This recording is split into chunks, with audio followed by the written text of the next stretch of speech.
기도하겠습니다. 하나님 아버지, 감사합니다. 주님 베푸신 그 은혜를, 그 사랑을 생각할 때 늘 감사할 뿐입니다. 예수 그리스도를 믿어 하나님의 자녀로 하나님을 찬양하며 송축하며 찬미하며 영광 돌리며 예배할 수 있음을 감사합니다. 주의 은혜로 왔습니다. 주의 은혜로 섰습니다. 하나님, 찬양을 통해 영광 받으신 아버지 하나님, 아버지 하나님의 말씀을 들려주시고 깨닫게 하시고 그 말씀 의지하여 세상을 이길 수 있도록 우리를 인도해 주옵소서. 구주 예수 그리스도의 이름으로 기도하옵나이다. 아멘. 우리가 예수 믿는 하나님의 사람들입니다. 시편 17편은 하나님을 믿으며 그 믿음대로 행하는 자가 악한 대적으로부터 구원을 호소하는 개인적인 탄식시로 이렇게 분류가 됩니다. 그럼 1절을 한번 보시기 바랍니다. 여호와여, 의의 호소를 들으소서. 나의 울부짖음에 주의하소서. 거짓되지 아니한 입술에서 나오는 나의 기도에 귀를 기울이소서. 아멘. 이 말씀을 보시면 하나님을 향해서 같은 말인 것 같은 부르짖는 소리가 들립니다. 들어주소서, 주의하소서, 귀를 기울여 주소서. 이 같은 표현들을 좀 표현을 달리해서 하나님께 간구하는, 요청하는 그런 표현들이 등장하는데, 이것은 그만큼 시인의 상황이 다급하다, 위급하다, 그런 상황을 말해주는 거죠. 그래서 하나님 들어주소서, 주의하여 주시기를 원합니다. 제발 귀를 기울여 주십시오 라고 나아가는 거죠. 그리고 그러는 가운데서 하나님께서 내가 당한 이 상황을, 힘든 상황을 주께서 아시오니 하나님의 의로움과 나의 거짓없는 입술을 좀 주목해 보시고 나를 도와달라. 하나님, 거짓없는 입술, 여러분 이렇게 말하기가 쉽지 않을 텐데 다윗은 자신을 그렇게 표현하고 당당하게 말합니다. 내가 거짓이 없는 걸 아시지 않습니까? 하나님, 내 말을 들어주시고 주의해 주시고 귀를 기울여 주시기를 원합니다. 2절입니다. 주께서 나를 판단하시며 주의 눈으로 공평함을 살피소서. 이렇게 나가죠. 하나님, 내가 정말 힘듭니다. 억울합니다. 나를 고소하는 저들의 마음을 주께서 아시지 않습니까?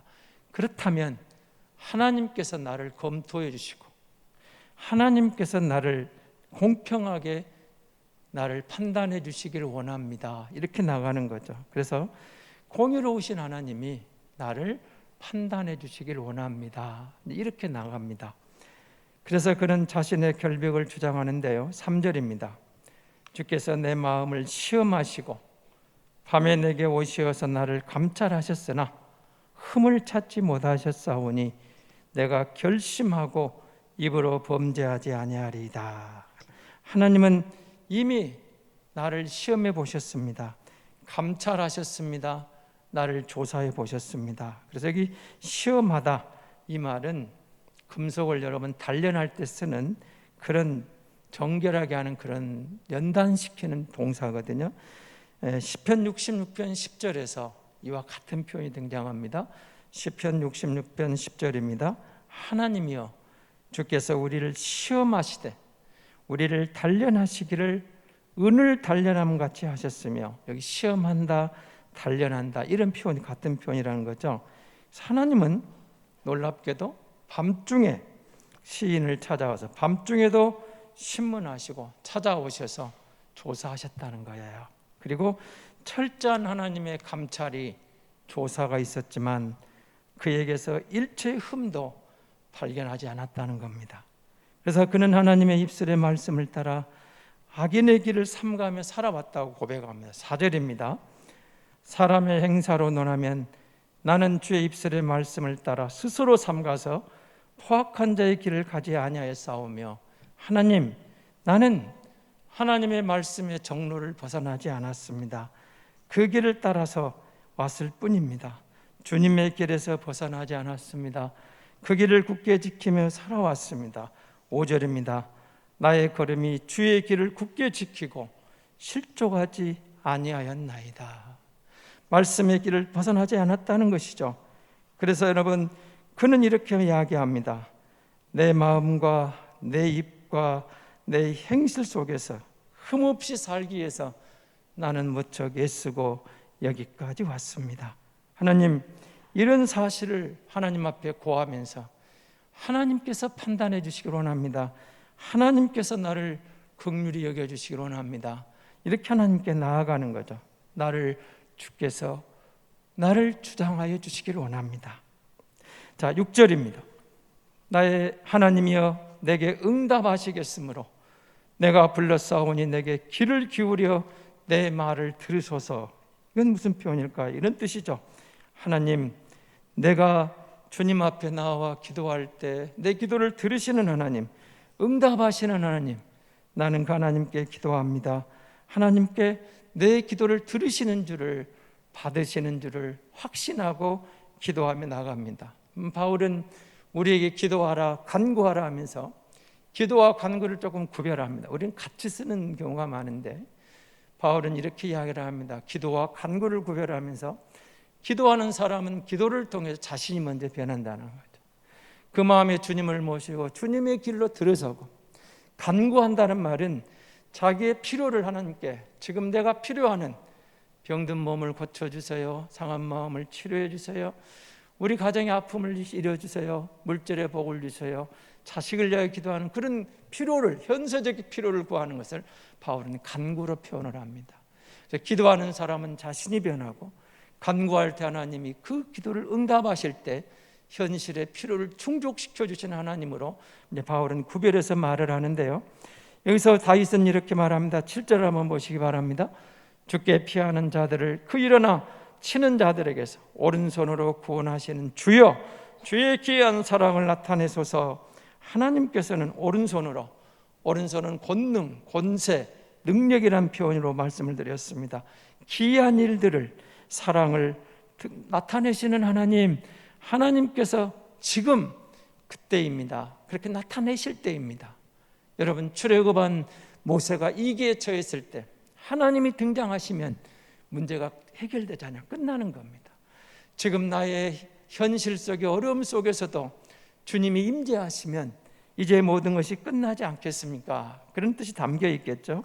그래서 하나님께 그렇게 보호를 요구하는데 8절입니다. 나를 눈동자같이 지키시고 주의 날개 그늘 아래 감추사. 눈동자, 세심한 주의가 필요한 신체 부분, 가장 예민한 부분이죠.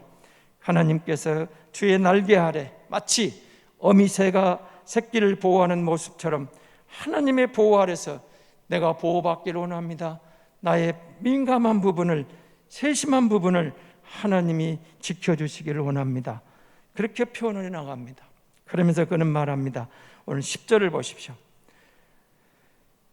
그들의 마음은 기름에 잠겼으며 그들의 입은 교만하게 말하나이다. 교만한 사람들이, 악인들이, 그들의 온수들이, 악인과 온수들의 모습이 무죄한 사람들에게 폭력을 가하려고 한다는 거죠. 11절입니다. 이제 우리가 걸어가는 것을 그들이 에워싸서 노려보고 은밀한 땅에 넘어뜨리려 합니다. 악한 자들이 공격에 온다는 것이죠. 숨어서 호시탐탐 공격할 기회를 노리고 잔인한 사자처럼 그렇게 나를 공격하려고 합니다. 12절입니다.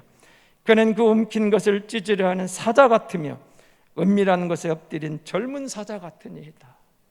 하나님, 나를 들어주셔서 내 기도를 응답해 주셔서 그렇게 나가면서 13절을 보십시오.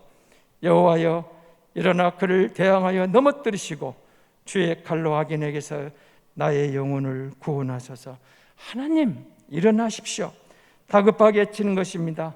무기를 들어 악인들로부터, 악인들이 나를 공격해오고 넘어뜨려 할 때 하나님 지금 일어나셔서 내 생명을 구원해 주시고 하나님 나를 지켜주시기를 하나님께 빨리 개입해 달라고 재촉하고 있는 다급한 모습을 보게 됩니다. 그리고 여러분 17절은 상당히 좀 주목해 볼 필요가 있습니다. 14절입니다. 여호와여, 이 세상에 살아있는 동안 그들의 분깃을 받은 사람들에게서 주의 손으로 나를 구하소서. 그들은 악인들입니다. 주의 재물로 배를 채우고 자녀로 만족하고 그들의 남은 산업을 그들의 어린아이들에게 물려주는 자녀이다. 이런 표현이 등장합니다. 여러분, 제가 이 시편 17편을 묵상하면서 주의 하나님과 올바른 관계, 이런 표현을 가지고 그럼 제목을 잡아봤는데요, 한번 생각해 보시기 바랍니다. 오늘 14절의 문제를 한번 잘 지목해 보십시오. 그들은 악인들은 현세적인 가치관만 가지고 살아갑니다. 그들의 모든 관심은 이 땅에만 한정되어 있습니다. 하나님이 주신 재물을 자신들을 위해서, 자기 자녀들을 위해, 후손들 거기에만 메어버리는, 그리고 그렇게 살다가 갔을 때, 그 다음이 중요하겠죠. 예수 믿은 성도에게, 우리에게 다가오는 게 하나 있습니다. 우리의 인생의 끝자락에서 하나님 앞에 설 때에, 그럼 저 악인들에게는 이 땅에서는 그 모든 것을 누렸을지 모르고 세상의 풍요로움으로 가득했을지 모르지만 하나님 앞에 섰을 때는 아무것도 없는 겁니다. 아무것도 없어요. 그래서 여러분, 우리가 내가 하나님의 그 15절을 한번 보시기 바랍니다. 나는 의로운 중에 주의 얼굴을 배우리니 깰 때에 주의 형상으로 만족하리이다. 그리스도 안에서 의롭게 되어 하나님의 얼굴을 뵙고 주님과 대면하게 살다가 내가 깨어날 때에 주님의 형상으로 만족하기를 원합니다. 구원받을 때에 주님과 대면하기를 원합니다. 자다가 깰 때에 주님과 대면하기를 원합니다. 그 구원의 순간에 하나님 앞에 그렇게 서고 싶습니다. 악인들은 자기와 관계는 자녀들로 만족함으로 끝나버리지만, 하나님, 나는 주님의 형상으로 그렇게 만족하며 살기를 원합니다. 여러분, 우리가 믿음으로 산다는 것은 이 세상의 현세적인 삶의 일시적인 만족에 그치지 않고 영적인 영원한 것을 소망하며 사는 것이 믿음의 사람들의 길이지 않겠습니까? 그래서 그는 이렇게 말합니다. 하나님의 의를 근거로 자신의 억울함을 풀어달라고 호소하면서 이제는 확신을 이렇게 말하는 거죠. 무엇보다도 하나님과 나의 관계가 회복되기를 원합니다. 그래서 여러분, 여기 의라는 관계, 하나님의 은혜로 의롭게 되었어요. 하나님과의 관계가 올바르게 되면 그분의 선물은 자연스럽게 뒤따라오는 겁니다. 하나님과의 올바른 관계를 맺을 때 인간은 세상의 어떤 우리가 필요한 요구보다도, 필요보다도 하나님과의 관계 회복이 우선인 것을 깨닫게 되는 거죠. 하나님은 우리의 현세적인 필요를 채워주는 그런 요술방망이나 수단이 아닌 것을 고백하는 겁니다. 하나님은 무엇보다도 하나님의 백성과 친밀하게 교제하기를 원하시는 아버지라는 것이죠. 그러면 그런 아버지와 올바른 관계를 맺을 때 사람들에게는 그분께서 무엇이든 필요량을 마땅히 주시지 않겠는가? 이게 이제 성경이 말하는 논리죠. 여러분, 우리는 주님이 오셔서 산상수훈을 우리에게 주시면서 마태복음 7장 11절은 우리에게 이렇게 말합니다. 마태복음 7장 11절입니다. 너희가 악한 자라도 좋은 것으로 자식에게 줄 알거든 하물며 하늘에 계신 너희 아버지께서 구하는 자에게 좋은 것으로 주시지 않겠느냐.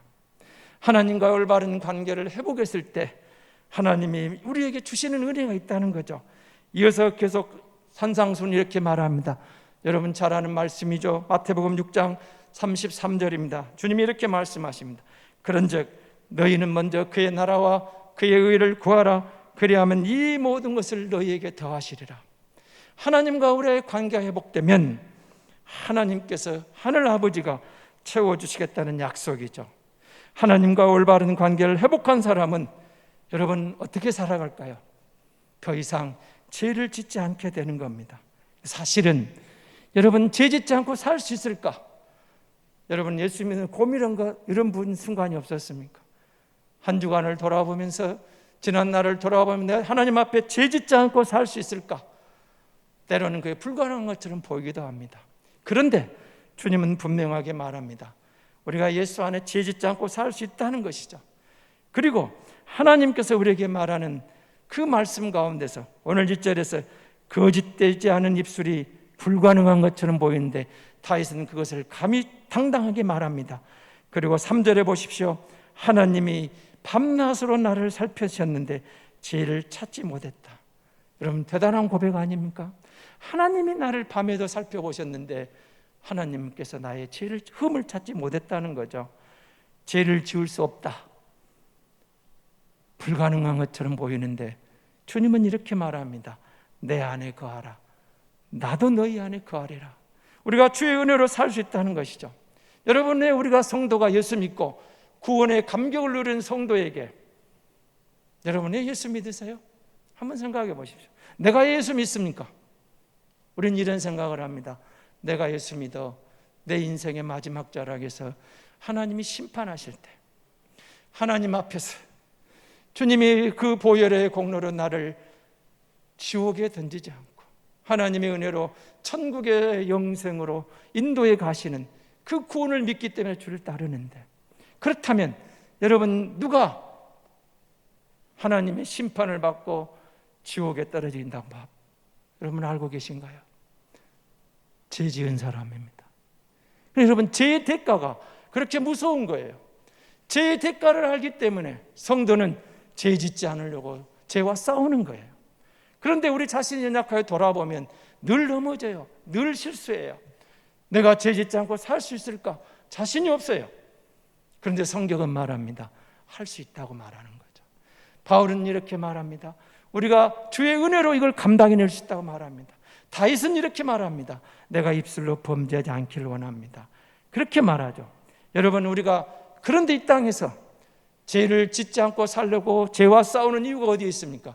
죄의 대가를 알기 때문에 그래요. 적어도 성도는 예수 그리스도의 십자가의 보혈의 공로로 은혜로 구원받은 성도는 죄의 결과가 무엇인가를 알아요. 예를 하나 들어봅시다. 여러분, 여기에 음료수병이 있습니다. 여러분이 좋아하는 음료수가 담겨 있는데 거기 겉표면에 이렇게 써 있습니다. 독약이 들어 있습니다. 그렇게 써져 있고 음료수가 있는데, 그러면 이 음료수를 마실 수 있는 사람이 누가 있겠습니까? 누군가가 그 음료수병 안에 독약을 넣어놨는데 독약을 마실 수 있는 사람이 누가 있어요? 죽기를 작정한 사람 외에는 그 음료수병이 유혹이 되지 않아요. 마실 이유가 없어요. 죽기 싫으니까 안 마시는 거예요. 결과를 알아요. 세상은 모르는데 우리는 알았어요. 왜 우리에게 죽음이 왔는지, 왜 우리가 하나님의 심판을 받는지, 왜 누가 지옥에 가는지 성경을 통해 분명히 알았어요.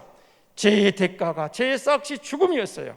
죄를 회개하지 않으면 하나님의 심판하면 지옥에 떨어진다는 걸 알았어요. 지옥의 두려움을 알아요. 죄의 결과를 알아요. 죄의 대가가 얼마나 큰가를 알게 되었어요. 그런데 우리가 하나님의 은혜를 입어 그 십자가의 은혜로 대속함을 입어 거룩한 백성이 되었어요. 하나님과의 관계가 회복되었어요. 하나님과 친밀하게 되었어요. 하나님과의 관계가 올바로 회복되고 보니까 하나님과 더욱 가까워지고 싶어졌어요. 그런 놀라운 일이 벌어져요. 하나님을 가까이 하면 할수록, 하나님을 친밀히 하면 친밀할수록, 하나님과 관계를 바르게 하면 바르게 할수록 놀랍게도 죄가 나에게서 멀어지는 것을 느끼는 거예요. 내가 죄를 이길 수 없을 것 같았는데 하나님이 나를 도와주세요. 하나님께서 나를 함께 해주시는 거예요. 그리고 우리는 알아요. 죄의 대가가 얼마나 무서운가를, 얼마나 어려운가를, 얼마나 무거운 대가인을 알아요. 그래서 여러분, 그리스도의 보혈로 거듭난 성도가 죄에 대해서 미워하는 거예요. 죄를 가까이 하지 않는 거예요. 그런데 실상은 여러분, 현실을 살아가는 우리에게 야, 너 그러면 안 돼. 하나님의 심판의 대상이야. 너는 지옥 갈 거야. 근데 여러분, 안 믿으면, 아니면 우리 예수 믿는 우리마저도 때로는 현실에 너무 힘들어 실감나지 않을 때가 있어요. 그것 때문이 아니라는 거예요. 그런데 이제 이렇게 다가옵니다. 그것은 죽어봐야 알지. 그런 사람들을 많이 만나게 됩니다. 심각함을 모르죠.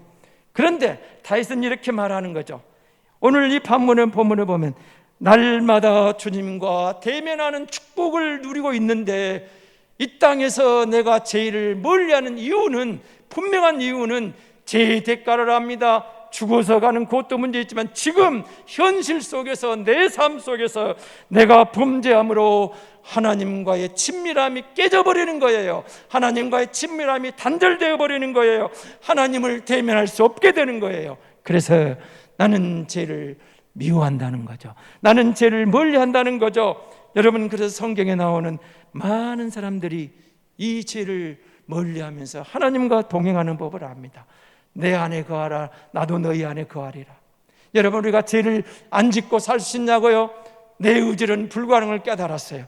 주님이 답을 주셔요. 내 안에 거하라, 내가 너희 안에 거하리라. 그러면 성령 하나님 우리를 도우셔서 죄를 이기게 하신다는 거죠. 여러분, 우리가 아는 아브라함은 창세기 21장 2절에 내가 무슨 일을 하든지 하나님이 너와 함께 계시도다. 보십시오, 하나님이 함께 계시도다. 창세기 26장 3절에 이삭에게 이렇게 말합니다. 내가 너와 함께 있어 내게 복을 주고, 그렇게 말씀을 약속을 하십니다. 창세기 31장 3절에 야곱에게 말합니다. 내가 너와 함께 있어 내가 어디로 가든지 너를 지키며 너를 이끌어 이 땅으로 돌아오게 하리라. 요셉도 창세기 39장 2절에 이렇게 나옵니다. 애굽으로 노예가 팔려가 있는데 여호와께서 요셉과 함께 하심으로 그가 형통한 자가 됐다고 말합니다. 이런 면은 모세에게도 여호수아에게도 다윗에게도 엘리야에게도 이사야에게도 다니엘의 친구들에게도 모든 사람들에게 공통점으로 하나님의 은혜로 승리한 사람들, 하나님이 함께 하셨다. 여러분, 우리가 죄를 멀리하고 죄를 싸워 이길 수 있는 길은 여기 있다는 거죠. 그런데 놀라운 일이 벌어졌습니다. 예수 그리스도가 오셨습니다. 임마의 은혜를 약속하십니다. 내가 세상 끝날까지 항상 너희와 함께 있으리라. 예수 그 이름의 임마누엘이에요. 임마누엘, 하나님 우리와 함께 하시겠다는 약속이에요. 여러분, 여기에 우리가 죄에 대해서 멀리하며 늘 하나님과의 관계를 바르게 하려고 힘쓰는 이유가 바로 여기 있는 겁니다. 죄는 하나님과의 이런 친밀함을 깨뜨려버리기 때문입니다. 여러분, 다윗이 밧세바와 범죄한 다음에 나단의 지적을 받고 이렇게 탄식합니다. 시편 51편 11절입니다. 나를 주 앞에서 쫓아내지 마시며 주의 성령을 내게서 거두지 마소서. 다윗은 자신의 왕권을 이용해서 자신의 힘으로 얼마든지 범죄를 덮을 수 있는 상황이었습니다. 그러나 그렇게 하지 않습니다. 내가 이 죄를 덮으면 하나님 앞에서 쫓겨나고 나는 주의 성령이 떠나면 의미 없는 인생으로 끝나는 알았던 거죠. 그렇게 탄식하는 거예요. 하나님, 나를 주 앞에서 쫓아내지 마십시오. 주의 성령을 내게서 거두지 마옵소서. 다윗은 그걸 알았던 거예요. 어떤 상황 속에서도 하나님 앞에서 성령이 끌려 하나님과의 관계를 회복하는 것이 진정한 은혜요 축복인 것을 알았던 거죠. 사랑하는 성도 여러분, 여러분이 자녀를 기르다가 어린아이가 어느 날 집에 들어오는 엄마를 반기지 않고 슬슬 눈을 피해요. 아빠가 돌아오는데 왠지 슬슬 피합니다. 왜 그랬을까요? 이유는 간단합니다. 뭔가 지금 죄를 지었어요. 뭔가 큰 잘못을 저질렀어요. 그래서 엄마 아빠가 두려운 거예요. 무서워요. 엄마 아빠는 달라진 게 없어요. 그 엄마예요. 그 아빠예요. 아이들이 집에서 뭔가 큰 잘못을 범하고 나니까 엄마가 무서운 거예요. 아빠가 두려운 거예요. 슬슬 피합니다. 여러분, 우리가 하나님 앞에서도 마찬가지입니다. 아담과 하와가 에덴에서 하나님과 동행하며 교제하며 그야말로 아름다운 낙원을 거닐고 있었는데 범죄함으로 하나님이 두려운 거예요. 하나님이 무서운 거예요. 그래서 하나님을 피하여 하나님을 피해갑니다. 하나님을 두려워 숨어요. 하나님은 변하신 게 아니에요. 하나님은 그대로인데 아담과 하와가 달라진 겁니다. 죄를 지은 겁니다. 여러분, 우리가 예수 믿는 그런 겁니다. 주의 은혜로 정결하게 되었습니다. 거룩한 백성이 되었습니다.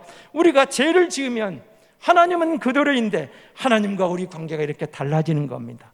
하나님이 변하신 것이 아닙니다. 죄가 하나님과 우리를 멀어지게 만들어버리는 거죠.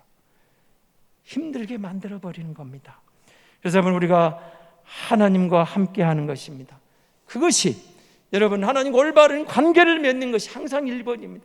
정말 예수와 함께한 사람이라면 죽음이 두렵지 않고 예수와 함께하는 사람이라면 어떤 죄보다 어떤 유혹이 와도 주님과의 관계가 두려워서 넘어가지 않는 거예요. 그런데 여러분, 그것이 임마누엘 은총입니다. 내가 죄를 이기는 게 아니라 주님과 동행했더니 주님이 나를 지켜주시더라는 거예요. 주님이 나를 보호해 주시더라는 거예요. 하나님 앞에서 여러분, 죄의 대가가 무엇인지 우리는 알아요. 죄를 지으면 이 모든 축복이 깨져버리고 하나님과의 친밀한 관계가 사라져버리는 겁니다. 주님과의 사랑의 교제가 우리를 살렸잖아요. 죄를 짓지 않으려고 노력하는 것은, 죄와 싸우는 것은 주님과의 사랑의 교제가 먼저예요. 하나님의 계획은 우리가 예수 안에 거하고 주님과 동행하며 죄와 싸워 이기길 원하시고 우리를 지켜주시길 원하는 거예요. 우리 자신을 보면은 죄와 싸워 이길 수 있는 게 없는 것 같아요. 날마다 실수하고 날마다 범죄해서 주님 불쌍히 여겨달라고 다 회개할 수밖에 없는 인생인데, 주님은 우리를 이렇게 이야기하십니다. 내가 네 안에 거해서 너를 지켜주마, 너를 보호해주마, 너를 내가 지켜주겠다고 약속하시는 거죠. 내 힘이 아니었습니다. 주님 안에 거할 때 성령이 나를 지켜서 죄로부터 이기게 하시는 겁니다. 그렇습니다. 우리가 주님과 친해지면 친해질수록, 가까이 가면 가까이 갈수록 죄는 더 우리로부터 멀어지는 겁니다. 하나님을 가까이 하는 겁니다. 범사 하나님을 인정하는 겁니다. 그렇습니다.